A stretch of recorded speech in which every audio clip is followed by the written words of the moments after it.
कुछ दूसरी खबरें आपको दिखाते हैं। गाड़ी मालिकों के लिए एक अच्छी खबर है। पहले जो गाड़ियां सिर्फ 15 साल तक चल सकती थी, अब उनकी उम्र बढ़ गई है, लेकिन गाड़ी ज्यादा चलानी है तो फीस भी ज्यादा देनी होगी। लेकिन फिर उस 2021-22 की स्क्रैप पॉलिसी का क्या हुआ, क्या है पूरा मामला? केंद्र सरकार ने मोटर व्हीकल एक्ट और स्क्रैप पॉलिसी में क्या बदलाव किया है, आइए आपको दिखाते हैं।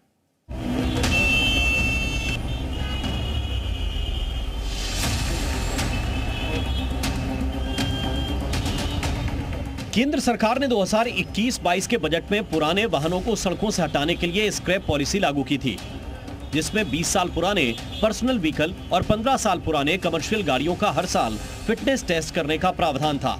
टेस्ट में फेल होने वाली गाड़ियों को स्क्रैप कर दिया जाएगा।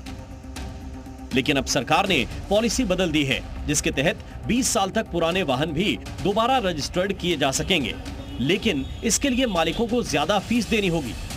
लेकिन दिल्ली एनसीआर में नियम लागू नहीं होंगे, क्योंकि राजधानी में पॉल्यूशन को लेकर सख्त नियम लागू हैं, जिनको देखते हुए दिल्ली एनसीआर को इस नियम से छूट दी गई है। लेकिन देश के बाकी हिस्से में ये नियम लागू होंगे,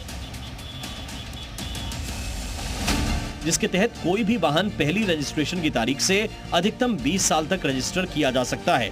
यानी 15 साल पूरे होने के बाद वाहन मालिक को दोबारा रजिस्ट्रेशन कराना होगा, लेकिन उसके लिए भारी फीस देनी होगी, जिसमें इंपोर्टेड मोटर वाहन 2 या 3 पहिया की रजिस्ट्रेशन फीस 20,000 रुपए, इंपोर्टेड मोटर व्हीकल 4 या अधिक पहिया की रजिस्ट्रेशन फीस 80,000 रुपए, लाइट मोटर व्हीकल जैसे कार की रजिस्ट्रेशन फीस 10,000 रुपए, 3 व्हीलर की रजिस्ट्रेशन फीस 5,000 रुपए और मोटरसाइकिल की रजिस्ट्रेशन फीस 2,000 रुपए तय की गई है। अगर आपकी गाड़ी जो है ज्यादा किलोमीटर्स नहीं चल चुकी है और आप इसको अभी फिर भी चला सकते हैं अगले 5 साल के लिए, तो जो अमाउंट है 80,000 रुपए, कोई ज्यादा इंक्रीमेंटल नहीं है। नई गाड़ी लेने से तो बहुत अच्छा ही है। सो उस हिसाब से बाकी देश में जितने स्टेट्स हैं वहां के कार ओनर्स के लिए यह अच्छा डिसीजन है।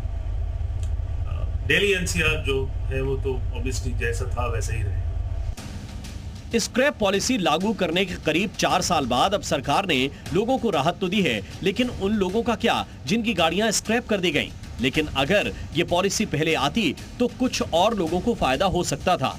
2021 में स्क्रैप पॉलिसी लागू होने से जून 2025 तक अब तक 2,45,000 वाहन स्क्रैप हो चुके हैं। गाड़ी को स्क्रैप करने से पहले इसकी पहचान और वैधता की जांच होती है, जिसके बाद टायर, बैटरी, शीशे, इंजन जैसे पार्ट्स को मशीनों से अलग किया जाता है।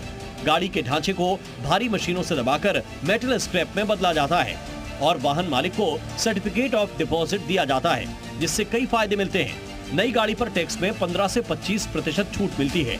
रजिस्ट्रेशन फीस माफ होती है। स्क्रैप वैल्यू को पोर्टल पर बेचकर कमाई की जा सकती है। करीब 12 वाहन निर्माता कंपनियां डिपॉजिट सर्टिफिकेट पर डिस्काउंट भी दे रही हैं। साथ ही अब तक 8,06,000 गाड़ियों की ऑटोमेटेड फिटनेस टेस्टिंग हो चुकी है।